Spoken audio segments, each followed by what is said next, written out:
This bright yellow helicopter lifting off the ground was entirely built by an Ivorian inventor, using his own resources, no big sponsors, no lab, just his vision and a lot of courage.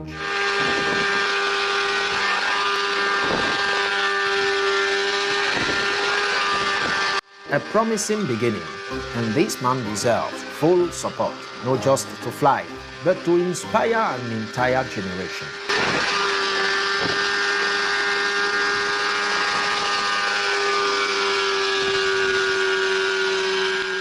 This is a team of passionate builders, works on a homemade helicopter, just skilled hand, bright idea, and faith in their dream. Engine roars, the blades engage, and the machine begins to move, to shake, to come alive.